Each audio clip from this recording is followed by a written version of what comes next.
Boa noite, pessoal. Prazer estar aqui com vocês. Hoje a gente vai ter uma ilustre presença, um ilustre convidado. Nosso querido amigo e maravilhoso profissional, Cláudio Eduardo Tiepo. Estamos aguardando ele entrar aqui.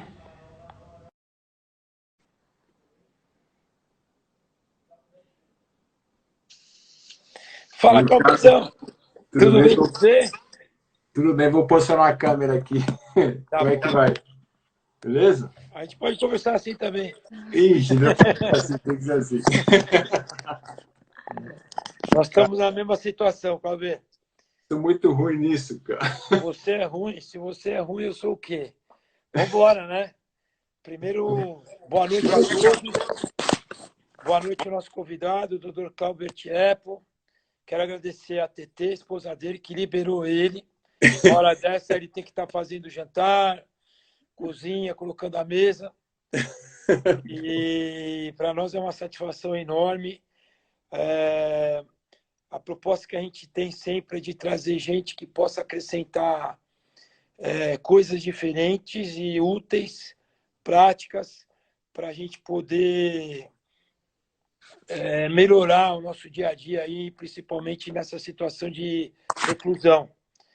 E entre tantas pessoas que a gente conhece, a gente pode dizer que escolheu a dedo você, e que bom que você aceitou o convite. Eu vou fazer uma breve apresentação, depois eu vou passar a palavra para você, senão a Renata vai ficar brava comigo. Um beijo, Claudinho. O Cláudio a gente conheceu primeiramente não como médico, mas sim como atleta. Ele e a TT queriam conhecer o mundo da bicicleta, se não me engano eles começaram com corrida. O Cláudio é especialista em ortopedia, traumatologia, é um palestrante do mundo aí. Os Estados Unidos quer levar ele para fora e eu não sei o que esse cara está esperando para ir, mas que sorte a nossa poder contar com ele. E de lá para cá a gente criou uma relação de amizade, de cumplicidade, e meus filhos, nossa família toda, nossos amigos, a gente indica ele. Ele é especialista em joelho, formado na Faculdade de Medicina de Botucatu. Tem um infinito valor por toda a história, que um dia, quem sabe, a gente não possa aprofundar como uma live normal e não uma live, eu não sei se eu posso chamar de emergencial, mas uma live que a proposta é realmente trazer informação e conteúdo para as pessoas nesse momento aí de reclusão. Ele é craque, fera. Minha família é uma família de médicos, a da Renata também. O pai dela é um pediatra, meu pai era ginecologista, meu irmão cabeça e pescoço. Tem um tio que foi urologista, primos, enfim. E eu sempre perguntei o que é operar bonito, né? Será que é a gola da camisa, que nem a minha, essa que eu me preparei para poder estar aos pés de você, Cláudio? E todos os médicos que falam isso, e alunos dos médicos falam isso, é o gesto, é a atitude, é a segurança, é a confiança. E não teve uma pessoa até hoje que não falou isso de você. Parabéns. Para completar ainda, né, todos esses defeitos que ele tem, ele é um cara que tem uma espiritualidade muito grande. Tem, se você me permite falar, o espiritismo como religião. Quando você conversa com ele, você vê que ele tem algo mais, e não é algo mais como mágico que tira um coelho da cartola, mas ele olha o ser humano por detrás disso. Por isso que talvez o sucesso, na maioria das vezes, das pessoas que a gente tem indicado, tenha vindo dele olhar o indivíduo como um todo, que hoje faz parte dos discursos, dos coaches, dos cadernos, dos livros, enfim, da internet, mas ele pratica isso, nem sei quantos anos que ele tem de medicina, mas com certeza é mais de 25, 30 anos. Quantos anos você tem, Cláudio? Eu me formei em 88, Ricardo. 88. Não vamos nem fazer conta, você é do século passado, que nem eu. Eu vou tirar a palavra, tá? Mas eu preciso falar isso, que é até uma maneira de te agradecer antes de mais nada, formalizando. E aí, de maneira geral, porque obviamente ninguém e nem ele é perfeito, todas as pessoas que foram atendidas por ele sentiram isso. E hoje, depois de eu ter escutado ele várias vezes, depois que ele formou a Bruninha, a filha dele, e de eu ter escutado várias vezes, eu estou pensando em me aposentar, ele acabou de entrar num projeto novo que tem a ver com o outro lado da medicina. Eu não sei se eu posso dizer invisível, mas na verdade ele é muito rico para ser chamado invisível, que analisa o todo e que inclusive faz parte do título da nossa conversa, do nosso bate-papo. É ortopedia regenerativa e a questão da longevidade, né? Ele tem um raciocínio pragmático de médico, mas muito humanista, como todas as pessoas que olham o todo e não aquela coisa simples da remediação, principalmente com o caso da medicina. Por fim, a simplicidade nas palavras, a clareza no raciocínio, o gesto, a palavra verdadeira que vocês vão sentir mesmo à distância. Uma pessoa justa, extremamente capaz, que busca conhecimento constante. Gostoso de falar com o Cláudio, não é falar de joelho, né, de dobradiça, é falar de tudo, né, porque ele tem um ponto de vista, mas ele tem um ouvido grande, não uma orelha grande, mas um ouvido grande. Quantas vezes ele não me escutou, mesmo eu sendo muito menos capaz que ele, com muito menos conhecimento. E para completar, assim como tantas outras pessoas, ele já foi o anjo da guarda e muito importante na minha vida. Dia 18/2 do ano passado, eu sofri um acidente 4h30 da manhã, de madrugada na estrada. A primeira pessoa que eu liguei não foi a minha mulher, foi ele. E em 15 minutos da cama dele até a estrada, ele estava lá me resguardando, né? Sou grato eternamente a você. E o currículo dele de esporte? Ironman, Hot Road, Rolo, né? Era o Mister Rolo, o vizinho de baixo não pode nem olhar mais para ele. Quando o vizinho entra no elevador, ele sai. Ele está proibido de entrar no vizinho de baixo, né? E maratonas, enfim. Cross América com você, Ricardo. Race Across América com você. Race Across América, desculpa. E aí essa é a vantagem de um médico ortopedista que analisa o todo, inclusive o esportista. Roberto Godini entrando, você disse a fisionomia dele de frente, parece estar de lado parece que foi embora. Talvez paro de falar, a palavra é sua.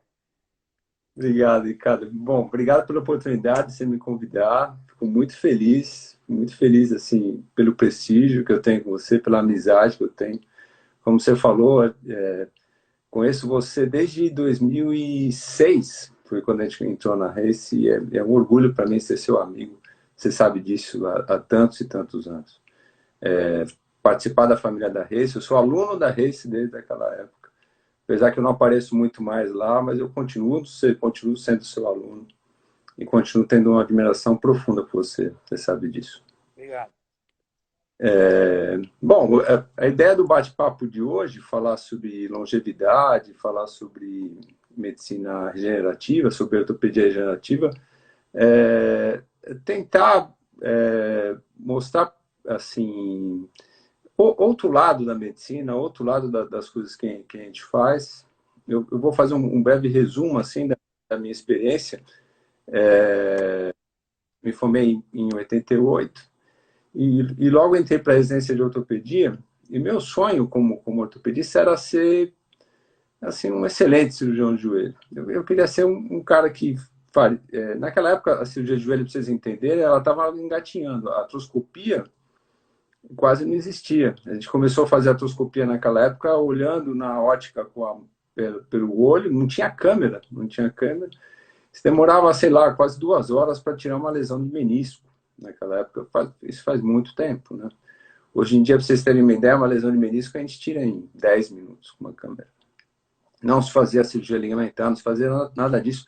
E as próteses, elas estavam engatinhando, estavam começando. E aí foi exatamente isso que durante todo esse tempo, de 32 anos para cá, eu me dediquei e foi ser um bom cirurgião de joelho. E eu acho que eu consegui, até assim, talvez mais por suor e tempo, a prática traz para a gente isso, né? Traz experiência. Eu sempre brinco, eu falo com meus colegas que cirurgia de prótese tem mais a ver, na verdade, com cabelo branco, apesar de não ter nenhum, mas os que teriam aqui do lado seriam A brancos. única coisa que você não conseguiu resolver com seus amigos e nem para você, a calvície, né? É, Pode ser o próximo empreendimento que você vai fazer profissional. Desculpa, vamos embora. não, não, ok. E, mas depois disso, aí que entra essa questão da medicina, da medicina que a gente faz de maneira clássica, né? Como é que é a medicina de maneira clássica? O médico todo-poderoso, detentor do conhecimento, que como detém o conhecimento, prescreve o tratamento, prescreve teoricamente o melhor tratamento do paciente, o paciente simplesmente aceita e dependendo da boa sorte, da má sorte, aquilo ia dar certo ou não. Só que a gente não vive mais essa fase da vida que o conhecimento é só de uma pessoa. Eu acho que se tem uma coisa boa que a internet traz, é justamente trazer o conhecimento para todos.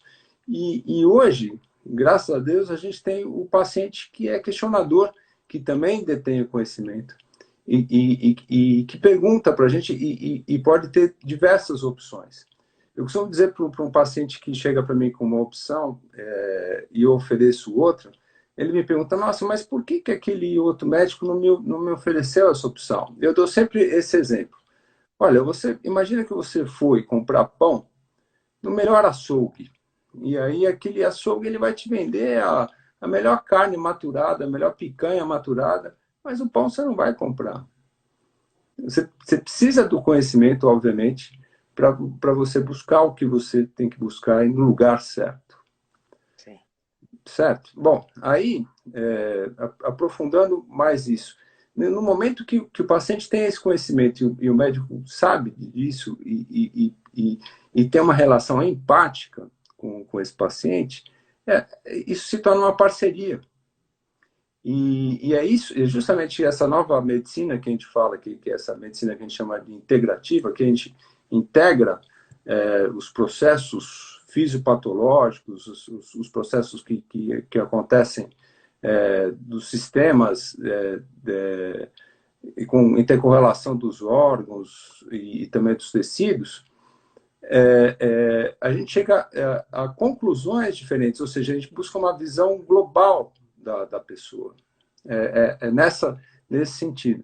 Aonde eu quero chegar? Eu fiquei frustrado tratando muito bem só de uma coisa muito específica, só do joelho. Então, assim, eu era um super especialista, mas ao mesmo tempo eu não estava tratando o meu paciente. Então, eu posso contar alguns exemplos a vocês. Um colega nosso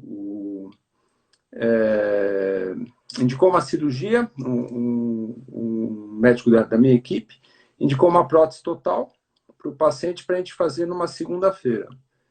E no sábado, o paciente com os exames já todos prontos, já perfeito, preparado para fazer a cirurgia, teve um AVC. Tadinho. Com 58 anos e morreu. Aí a gente pergunta, mas foi uma má sorte? Não, na verdade, se a gente enxergar que o paciente com uma inflamação crônica chega para a gente com o joelho para ser operado, para ser trocado, para colocar uma prótese de substituição, a gente está enxergando só a ponta do iceberg. Nós não estamos enxergando toda a base. E aí quando eu vejo um paciente assim, que no retorno ele não volta, porque ele fala assim, teve uma paciente minha lá do clube, que muito querida por todos lá do clube, o clube que indicou para a gente lá no Paineiras, que eu operei os dois joelhos dela, assim, a cirurgia bilateral, ela ficou ótima. No ano seguinte ela não volta porque infartou. Nossa. Então, foi azar, Cláudio? Não, não é azar. A gente tem que enxergar que a gente é só a ponta do iceberg mesmo. E aí, são vários que a gente chama de fenótipos, né? A gente tem os genes, tem o meio ambiente, e a conjunção disso são os fenótipos, né? Sim. Então, tem vários fenótipos. Eu posso chegar um paciente com um problema no joelho, que ele é um atleta, certo? Por exemplo, pega o Cristiano Ronaldo, vai passar em consulta comigo. É um perfil. Pega um outro paciente que sofreu um trauma de moto, teve uma sequela de uma fratura grave por causa disso. É outro perfil, é outro fenótipo. E Sim. chega um paciente com obesidade, hipertensão, diabetes, com vários processos inflamatórios crônicos e doença degenerativa por causa disso, é outro fenótipo completamente diferente. Exato. E aí, o que acontece assim, com o aumento com o aumento da longevidade que a gente está observando, obviamente sempre existiu pessoas longevas, mas ao longo dos últimos anos, a pirâmide, né, com a base alargada está se invertendo. Então, a gente está ficando mais velho, o exemplo sou eu, ficando Somos mais... nós. E, só Podine também, hein? Podine também, que nos escute. que Gui, Adriano. a gente não tem o acompanhamento da qualidade de vida. Sim. Não tem isso. E essa medicina precisa buscar isso também. E não é só essa relação que a gente chama que essa relação do Big Pharma, né? Fazer o diagnóstico e dar medicação. Para quem que isso está sendo bom, né? Doença, eu tratar o paciente só no momento que ele fica doente, que eu dou a medicação. Para quem que isso está sendo bom? Aí eu posso dar para vocês assim um exemplo meu exemplo. É melhor do que eu falar de paciente, eu falar de mim. O ano passado, lembra que a gente estava lá na Itália, né? Em outubro e tal. E eu estava no auge do processo de inflamação. Eu fui diagnosticado com um diagnóstico que chama espondilite psoriática. O que é uma espondilite psoriática? É uma doença autoimune. E da onde que é? Qual que é a fisiopatologia dessa doença? Eu tenho uma alimentação errada, uma alimentação que leva a uma hipersensibilidade. É uma coisa que é importante dizer que leva a uma hiperpermeabilidade do intestino. Aí desses alimentos passam moléculas, macromoléculas que não deveriam passar, que são reconhecidas pelo meu corpo como agressão. Eu faço uma reação contra, uma reação imunitária, uma reação de defesa contra essas moléculas que elas são parecidas, por exemplo, com o colágeno da minha articulação. Quando isso acontece, desencadeia uma doença autoimune. E aí, você pode perguntar, pô, Cláudio, mas por que você não teve isso antes, você teve isso agora, né? Porque o nosso corpo ele tem capacidade de ir superando, de ir amortecendo, de ir bloqueando determinadas agressões. Só que na medida que a gente vai ficando velho, a gente não consegue mais neutralizar isso. E aí, não consegue neutralizar, aparece a doença autoimune. Como é que ela aparece? Tem a ver com o nosso sistema imunitário e também a ver com o nosso genoma. Se eu tenho lá no meu genoma, esse tal gene vai ser mais fácil para eu ter espondilite psoriática. Por exemplo, um dos tipos é o HLA-B27. Você pode desenvolver a espondilite psoriática. Bom, onde eu quero chegar? Qual que é o protocolo do tratamento da espondilite psoriática? O protocolo é você fazer um tratamento biológico com imunossupressor. E aí, porque nessa doença aumenta muito um fator inflamatório no sangue que chama TNF-alfa. Isso é complicado, porque pode levar, por exemplo, a lesão endotelial, eu infartar de uma maneira mais rápida. Não é só a questão de eu ficar com dor na coluna. Teve um dia que eu não saí da cama, fiquei 3 dias de cama porque minha coluna travou completamente. E é esse o protocolo que tem. Se você for ver lá quem que bolou os protocolos, os professores, o mundo inteiro que bolaram os protocolos, é gente ligada à indústria. Infelizmente, isso acontece. Você não consegue achar ninguém que não seja ligado à indústria que montou o protocolo. Só que a questão é, quando você toma o imunossupressor, aumenta o teu risco, principalmente de ter uma doença grave, por exemplo, uma infecção bacteriana, e como você não está com a defesa boa, você está suprimido, você sucumbir a essa doença, ou você ter câncer, porque você não tem resposta de defesa boa. Então, isso é bom para mim? Não, não é bom para mim. Qual que é a opção que eu tenho?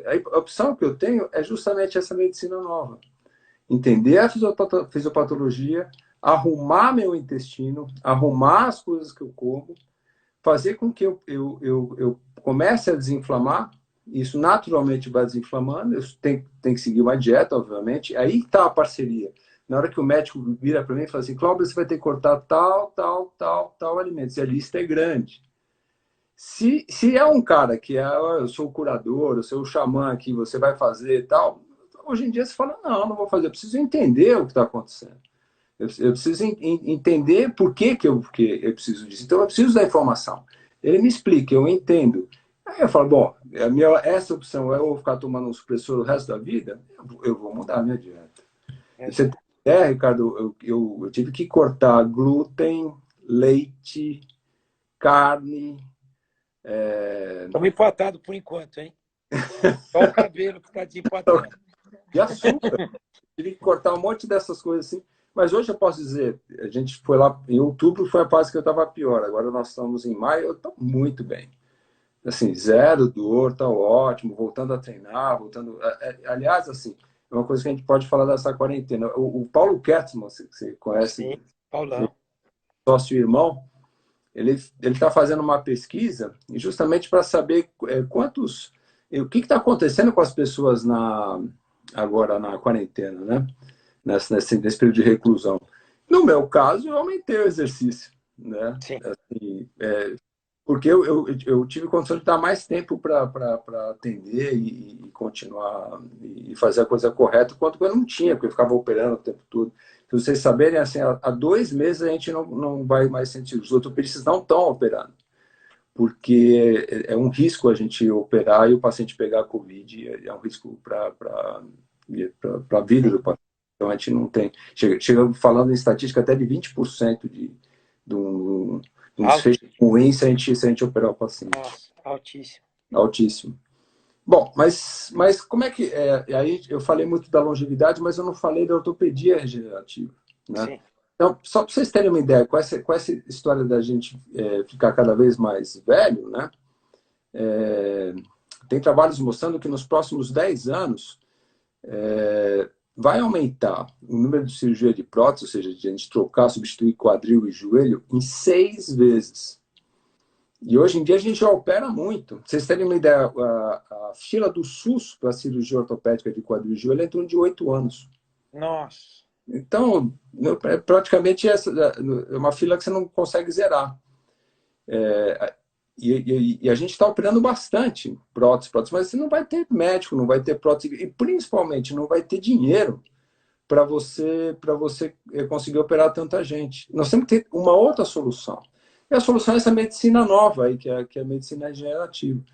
É nova, porque se começou a falar de medicina regenerativa em 1992 nos Estados Unidos. E essa medicina que a gente está querendo praticar aqui no Brasil, querendo praticar porque eu vou explicar por quê. A gente sabe tudo, estudou tudo, foi lá para fora, estudou, tivemos lá nos Estados Unidos, tivemos aqui um serviço excelente. Eu fiz o ano passado todo de pós-graduação com o mestre José Fábio Lana, do IOC, Instituto de Osso e Cartilagem em Indaiatuba, em conjunto com a Unicamp, essa pós-graduação. Aprendemos todas as técnicas, vários colegas também tiveram lá, outros colegas de outras turmas também passaram lá. Só que, pasme, o nosso conselho não libera para a gente fazer essas técnicas. Não libera. Então, e pasme mais ainda, o conselho de odontologia libera, o de veterinária libera. Se eu for um fisioterapeuta e fizer alguma dessas técnicas, eu posso fazer. mas médico eu não posso. Tem algum motivo político ou ignorância mesmo? Qual É, você pode falar eu acho que a tem. sua opinião? É uma coisa polêmica. O que eu posso falar, sem ser de alguma maneira hostilizado, é que o Conselho colocou isso como método experimental. Você pode fazer isso de maneira experimental. Por exemplo, lá no nosso curso a gente fazia isso de maneira experimental. Mas enquanto não for aprovado para a gente colocar em prática, a gente não pode fazer. A gente sabe todo o conhecimento, tem tudo. Por exemplo, o que a gente pode fazer do ponto de vista de ortopedia regenerativa, que é simples fazer, que qualquer lugar poderia fazer, por exemplo, um posto de saúde poderia fazer, ter uma centrífuga, você tirar o sangue do paciente, separar uma parte do sangue do paciente, que é o plasma rico em plaquetas, associar isso com medicação ou não, injetar dentro do joelho dos pacientes para aliviar a dor, para aliviar a inflamação, para aliviar a artrose que eles apresentam. O custo disso, a gente já chegou a falar com o pessoal do governo sobre isso. Eu fui um dos caras que fui conversar com um deputado, com uma deputada aqui em São Paulo. O custo disso é irrisório, é baixíssimo. Se tivesse uma centrífuga em cada posto de saúde, a gente ia poder aliviar muito o sofrimento do nosso povo. Uma simples centrífuga é uma simples infiltração no joelho.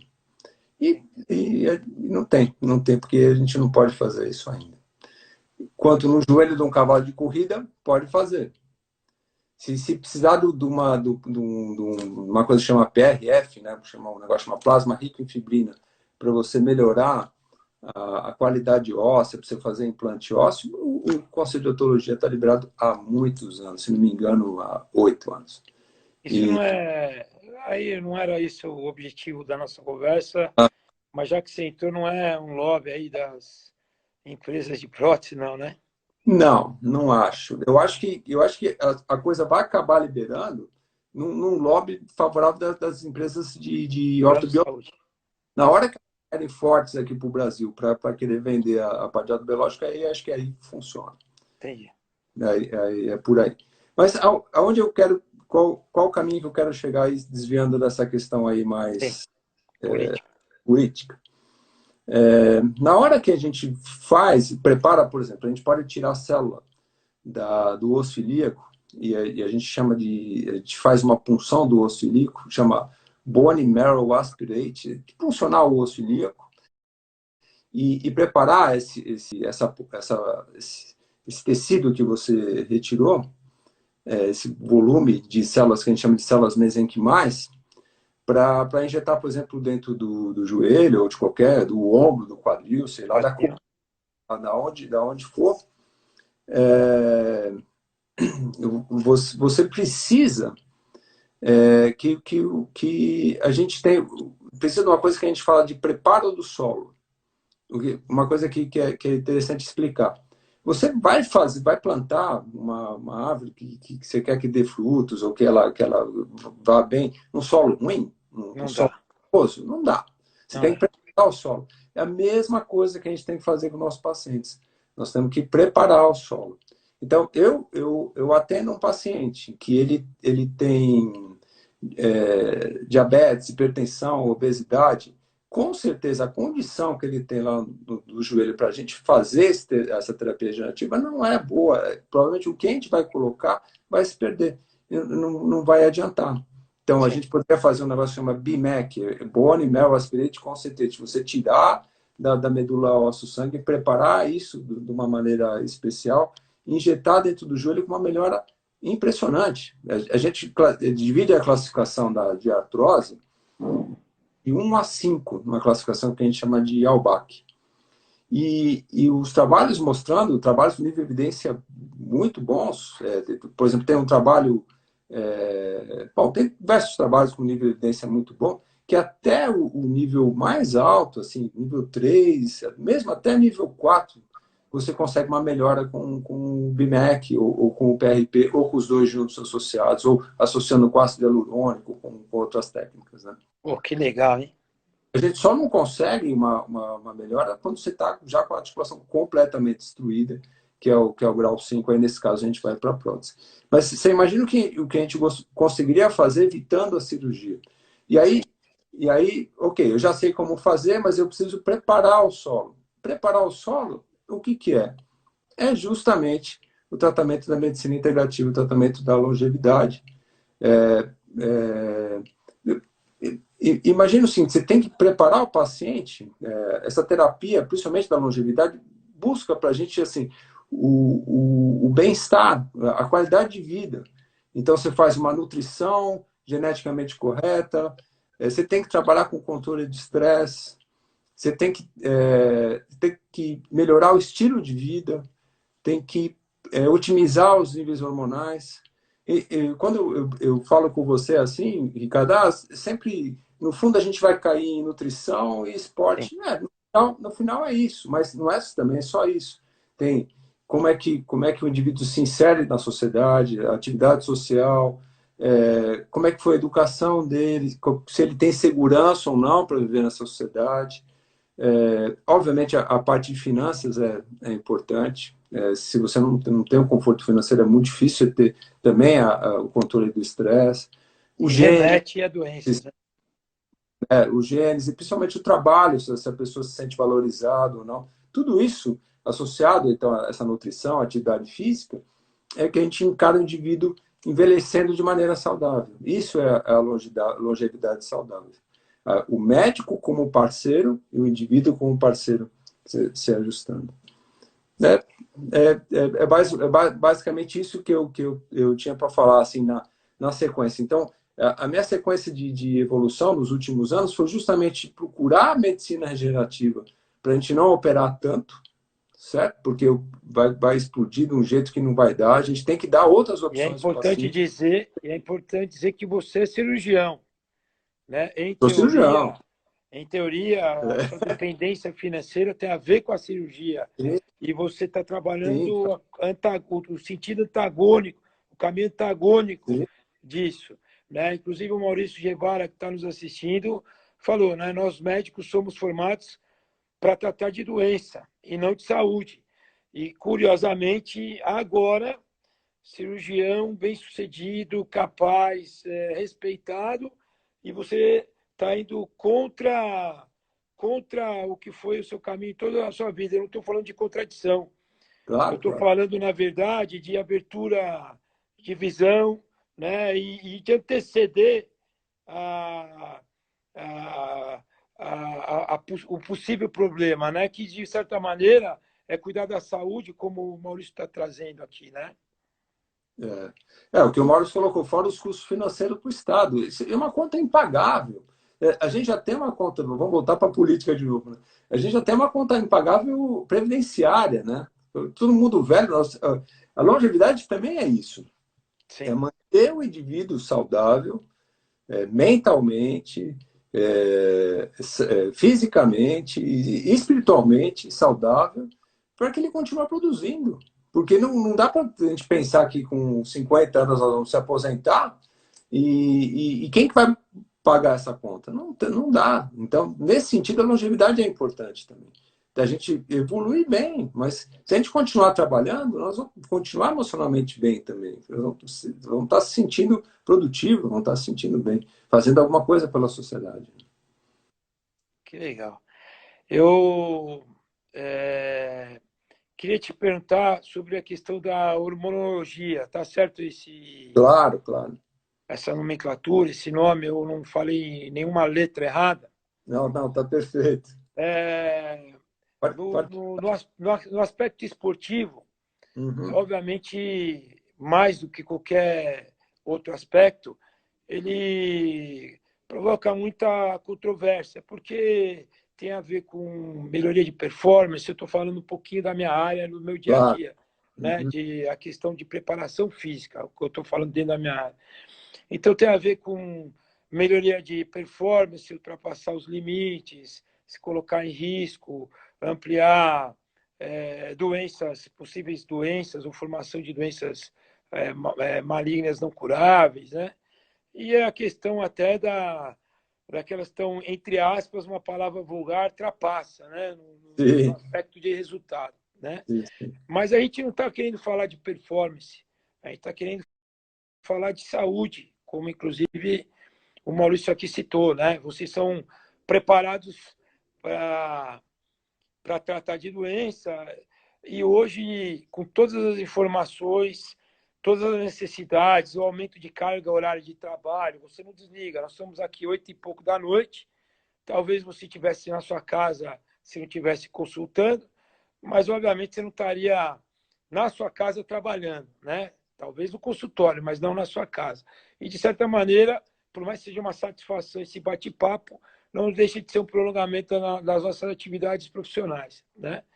E como educador físico e já conversando muito com o médico Cláudio, que é praticante de esporte, está totalmente relacionado à longevidade, né? Isso não é para estimular as pessoas a fazer, a buscar esse tratamento, mas é inquestionável que com o passar do tempo, aqui nós já tivemos o Eduardo Howe, nutrólogo, falando sobre a questão hormonal, mudanças com relação à faixa etária, né? Tem o lado psico, que a gente também já esteve com a Samia Alage, que você conhece, Isso. e a gente sabe a importância da autoestima, e quer queira ou não, quando você oscila com os seus hormônios, principalmente com a faixas etárias, com o prosseguimento das faixas etárias, a gente tem aí diversas alterações metabólicas e que interferem na questão psico, e aí ego não no sentido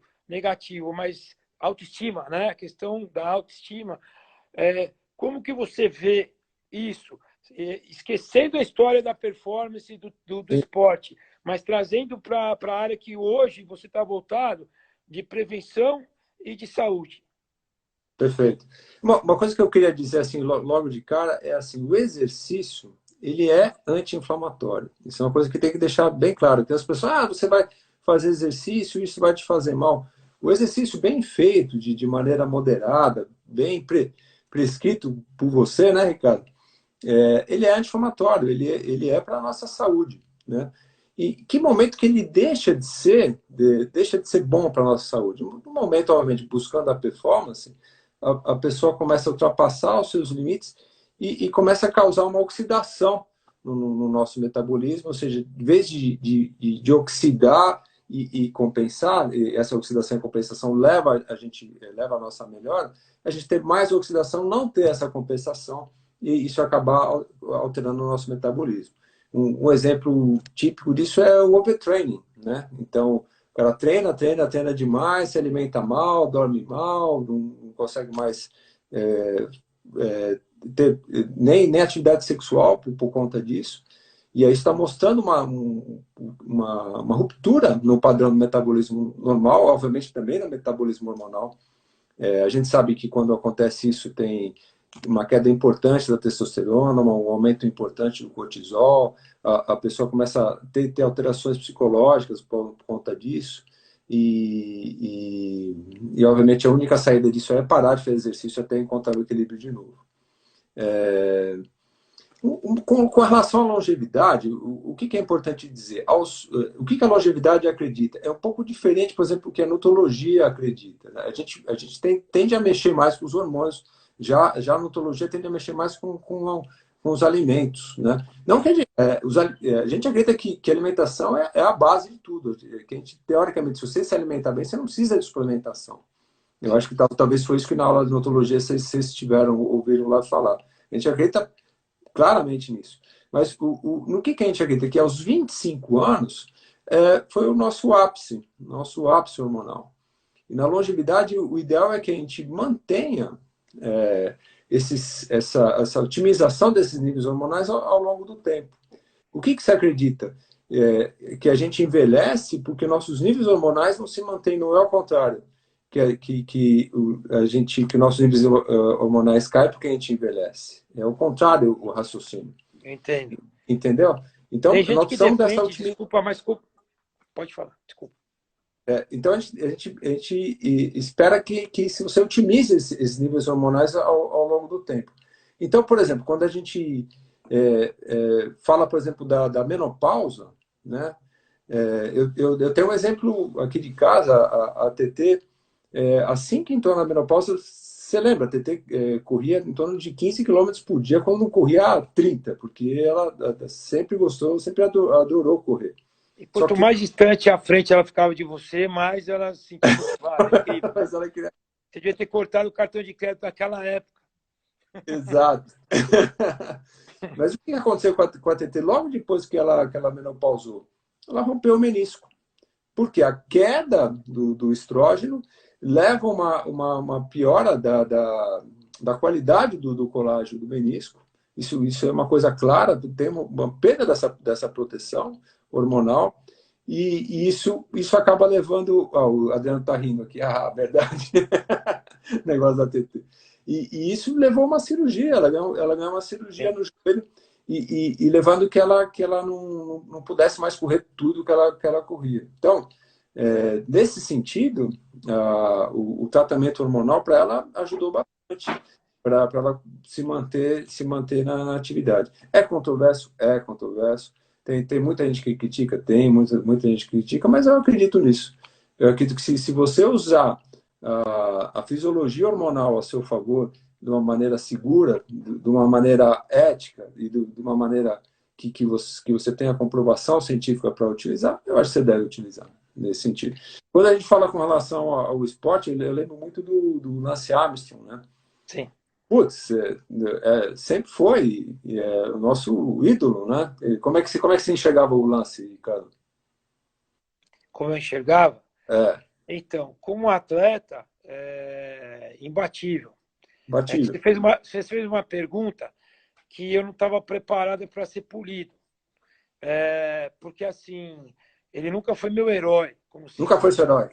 Porque, assim como você tem essa análise do indivíduo por detrás da lesão do joelho, eu estou fazendo 35 anos de profissão e talvez o meu maior valor agregado dentro da minha área não tenha sido o conhecimento desse que a gente busca toda hora, o tempo todo, por exemplo, na internet ou num livro atrás, como você tem. Mas tem a ver com o laboratório humano que eu já vivenciei, e por estar atento lá atrás, sobre olhar o ser humano maior do que, por exemplo, a questão da frequência cardíaca e o gesto biomecânico, né? E eu fiz muito isso, porque também parece até um trabalho de... Quando a gente volta, né? Como é que chama?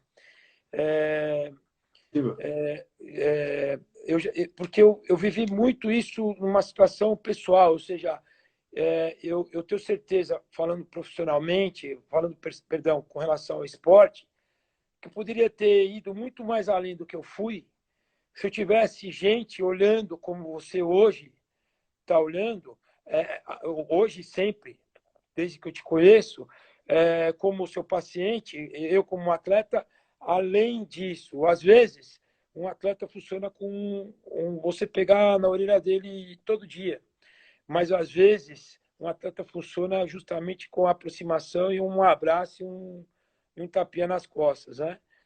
E então, por exemplo, o Lance Armstrong, para mim, ele nunca me enganou. Não só no aspecto hormonal, que também agora é fácil falar depois que fica comprovado, mas era assim muito claro, né, que todos os companheiros ao redor foram pegos, saíram da equipe foram pegos, né?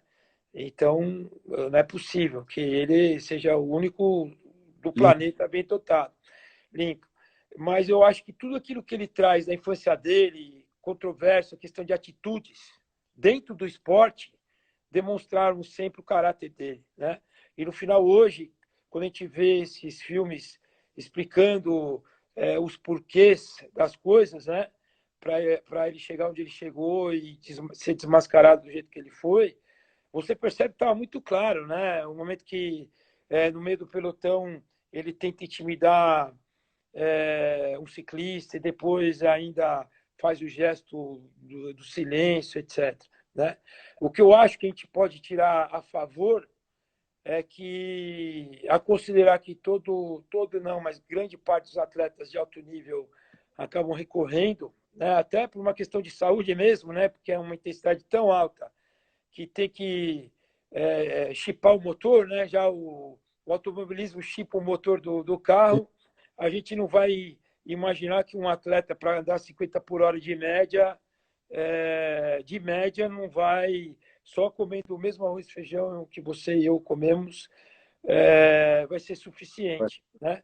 Mas eu acho que as atitudes, as brigas que ele arrumou no meio do caminho e a maneira no qual, inclusive, ele demonstrou se defendendo, enfim, né? Então, ele não é meu ídolo, mas é assim, em matéria de foco, né? Dizem que ele realmente,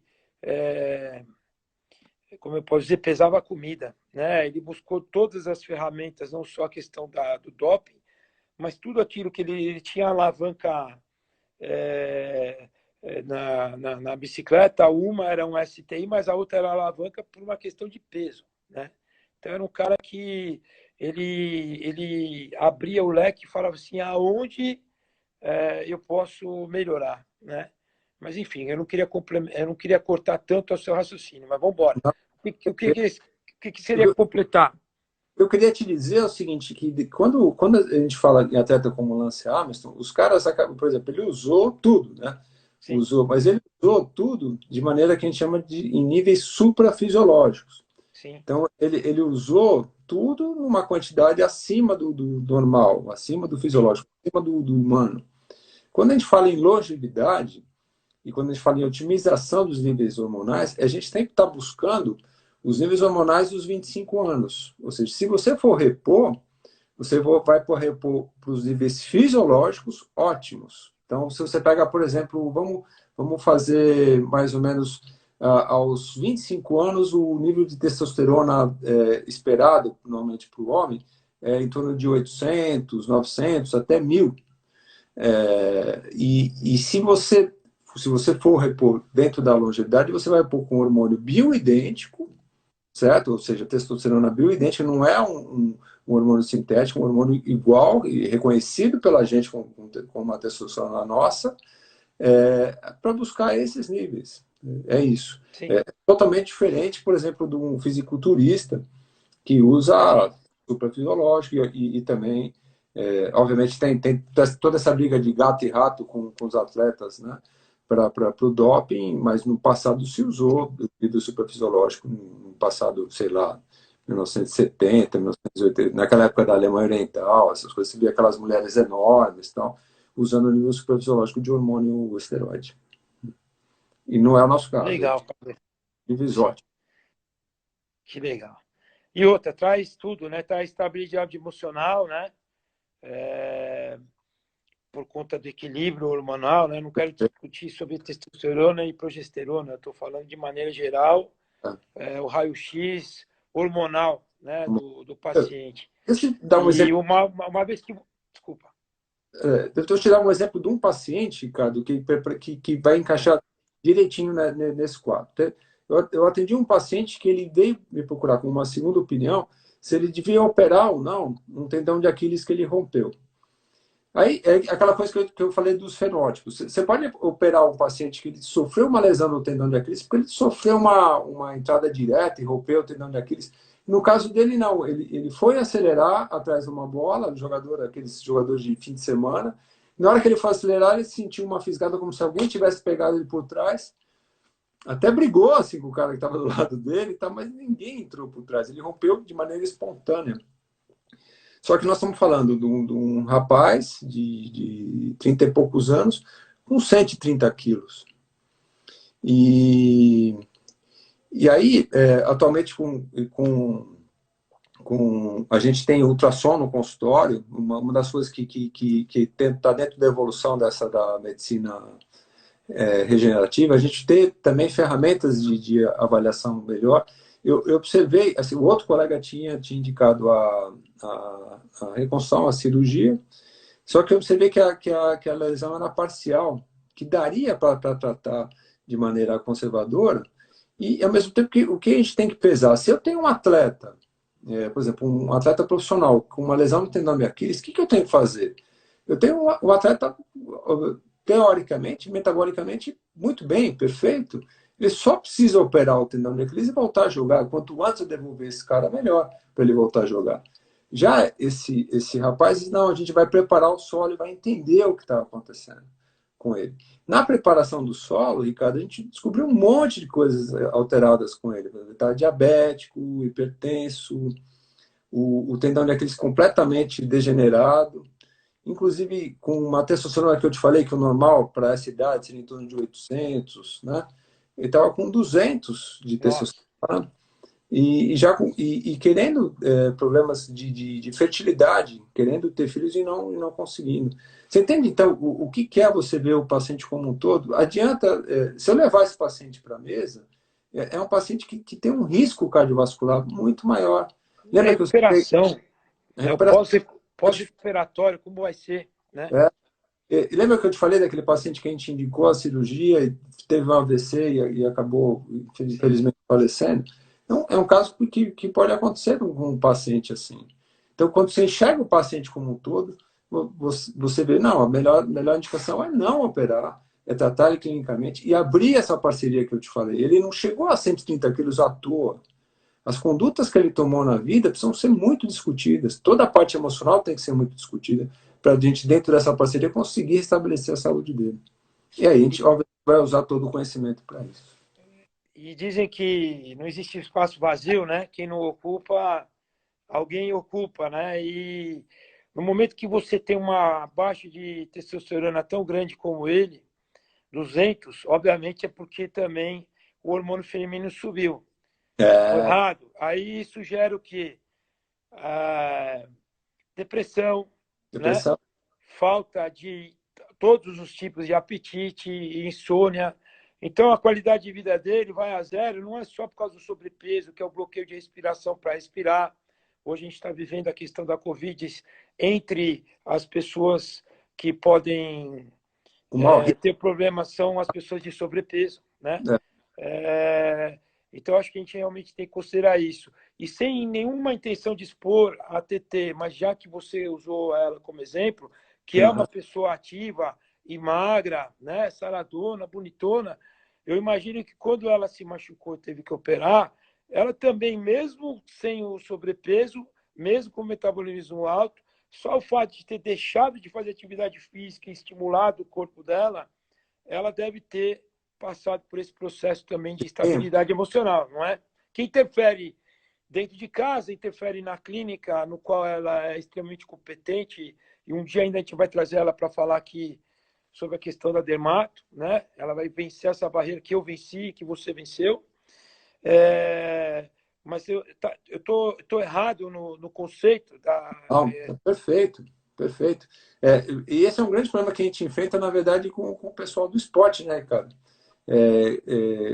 Quando eles são obrigados por algum tipo de lesão a parar, a primeira coisa que vem você perde a saúde mental. Sim. Olha, eu não consigo.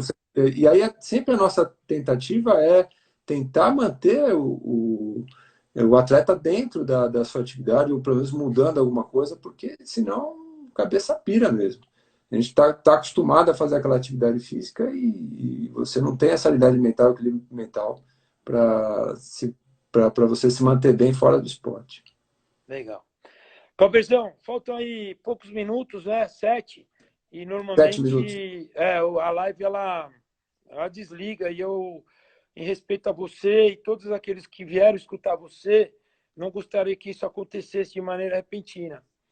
Então, até por tarde da noite também. Então, eu queria saber se você tem alguma mensagem, gostaria de passar alguma mensagem, seja em caráter profissional, pessoal, espiritual, ou um pacotão de tudo, para todo mundo que entrou aqui, que foi bastante gente, para a gente encerrar aí esse bate-papo tão rico que você propiciou para a gente. E agradecer a TT de ter liberado você e que você faça um bom jantar e não esquece de lavar a louça e massagem no pé dela, tá bom? Bom, a palavra está com você. Oi, caiu. Cheguei. Cara, é uma coisa que eu digo no consultório sempre, né? Que as pessoas se nutram direito, comam comida de verdade, não comam comida processada, não comam besteira, que façam atividade física, procure fazer, nem que seja uma coisa simples, uma caminhada, tá? Nós estamos no da race, vamos chover no molhado, mas é o que eu falo para os meus pacientes. Imagina que os pacientes sedentários que precisam voltar a fazer alguma coisa, pelo menos uma caminhada, que participem de alguma atividade social, de alguma atividade de benemerência, vinculada à religião ou não. Se puder se aprofundar na espiritualidade, é fundamental, mas mesmo as pessoas que não acreditam em nada e têm a conduta ética, eu tenho uma tia que ela não acredita em nada, mas ela é a tia mais cristã que eu conheço, por conta da conduta ética que ela tem, que acredite na igualdade social, que procurem fazer por isso, fazer para melhorar esse mundo pior que a gente tem, e que tenham fé nesse momento ruim. Eu acho que esse momento que a gente tá tendo agora é como se a gente tivesse um mundo que está tendo como Deus estivesse fazendo uma reforma na nossa casa com a gente dentro. Eu acho que é isso que está acontecendo. E justamente toda essa informação, tudo que a gente está tendo, tudo que isso que aparece é para melhorar, é para nos tornar pessoas melhores. É isso que eu queria dizer. Obrigado, doutor Cláudio. Eu acho que se a gente pudesse colocar no áudio, tá todo mundo batendo palma para você. Tá bom? Muito obrigado mesmo por tudo. É emocionante aí todo o seu conhecimento e esse final aí para a gente. A gente pode terminar aqui agora. Mandar um beijo para a Claudinha, ali, Adriano, todo mundo que vai assistir, Júlio. Claudinha. Oi, o Claudião Amassal, né? E a Rê quer te mandar um beijo aqui, ó. Rê, fala com o Cláudio. Beijo, Rê. Beijo, Cláudio. Obrigada. E obrigado por tudo sempre, tá bom? Gente, muito obrigado por vocês terem dividido aí o tempo de vocês com uma pessoa tão rara e rica como o Cláudio, tá bom? Que a vida te ilumine sempre o seu caminho, tá bom? Deus nos ilumine. Beijo, Obrigado cara. por tudo, gente. Um beijo a todos, tá bom? Obrigado.